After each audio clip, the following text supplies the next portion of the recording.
So one of the journeys we have been on with the homestead lifestyle change is preserving food.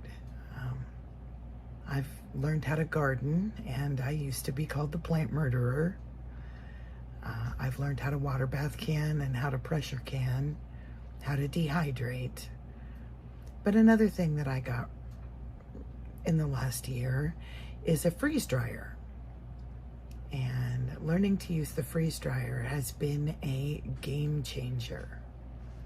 So one of the things I'd like to show you is my homemade condensed mushroom soup that tastes as good as Campbell's and doesn't have all the crap in it. But to do that, I kind of have to take you on the freeze dryer journey.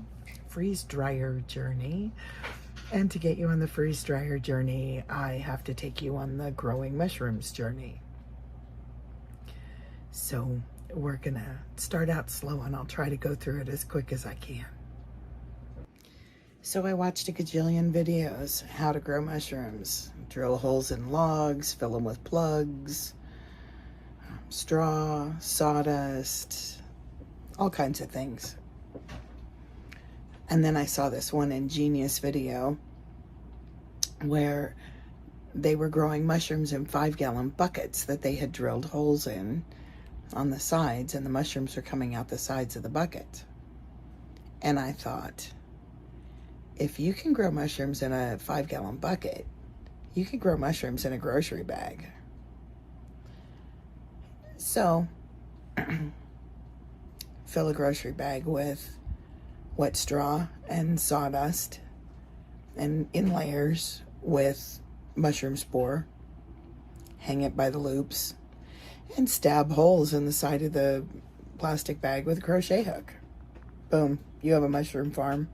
Now you just need to know where to where to hang it. So that's what I did, and I came up with this.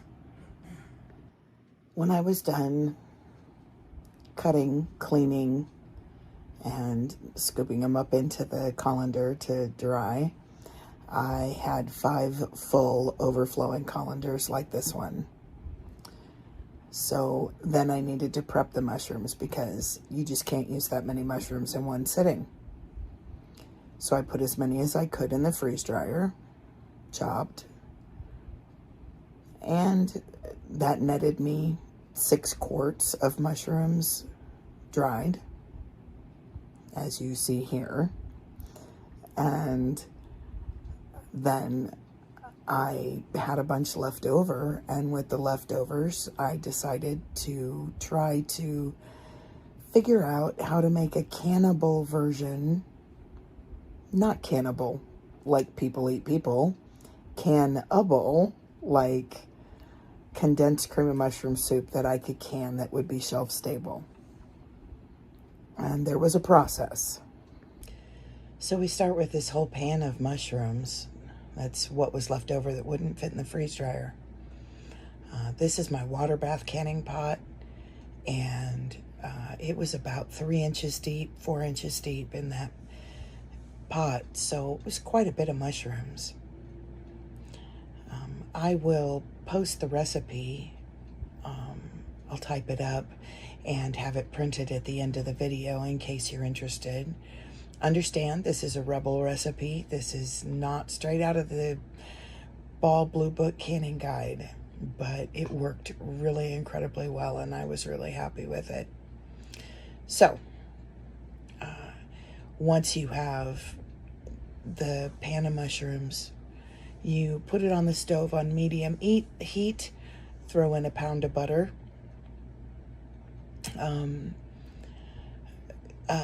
whole chopped diced onion, and about a 1/4 cup of minced garlic.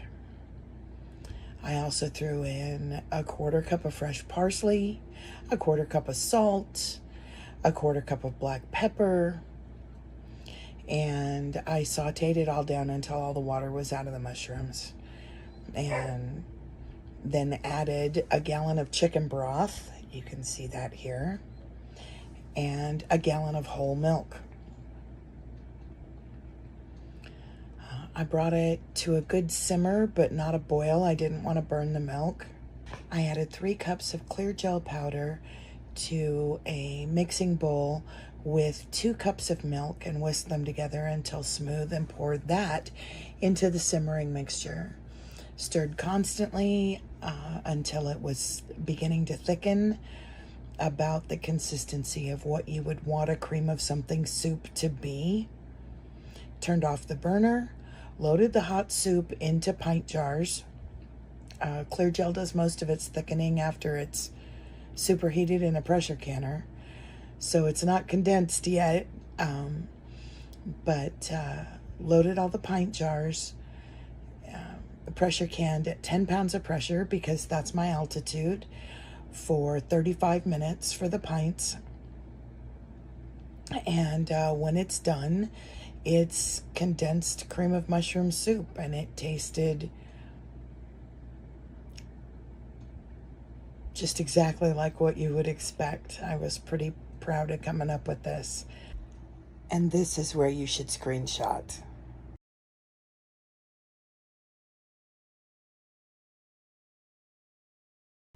Finally, thank you for joining me for making cream of mushroom soup. I appreciate it. Bear with me in some of my video making. I am obviously still very new at this, but sometimes I'm doing it like this.